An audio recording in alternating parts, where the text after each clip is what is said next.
এমন উদ্যোগ কি বাংলাদেশে কেউ নিতে পারবেন? ঢাকা সহ বড় শহরগুলোতে এমন মানবদরদী মানুষের হয়তো খুব একটা খোঁজ মিলবে না। চীনের পূর্বাঞ্চলীয় শানডং প্রদেশের জিনান শহরের ঝেঙ্গান নামের মস্তিষ্কে ক্যান্সার আক্রান্ত এক রোগী তেমনই একজন মানবদরদী মানুষ। ক্যান্সার আক্রান্তদের পরিবারকে সহায়তার জন্য তিনি নিঃস্বার্থভাবে এগিয়ে এসেছেন। তিনি একটি অস্থায়ী বাসস্থানের ব্যবস্থা করেছেন, যেখানে হাসপাতালে ভর্তি রোগীদের পরিবার থাকতে পারবে যারা হাসপাতালে থাকার খরচ বহন করতে পারছে না।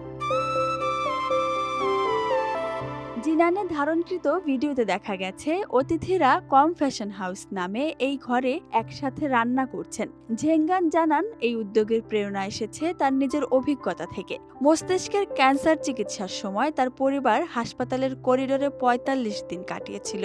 ঝেঙ্গান বলেন, আমি অনুভব করেছিলাম আমার পরিবারের সদস্যরা একটি বিছানার জন্য কি কষ্ট করেছেন। তখন থেকেই আমার মনে হলো, যদি আমি কোনোভাবে সাহায্য করতে পারি তাহলে কি করা উচিত। ঝেঙ্গান আরও যোগ করেন, গত কয়েক বছরে কম্প্যাশন হাউস আমার কাছে ভালোবাসা ছড়িয়ে দেওয়ার একটি জায়গা হয়ে উঠেছে।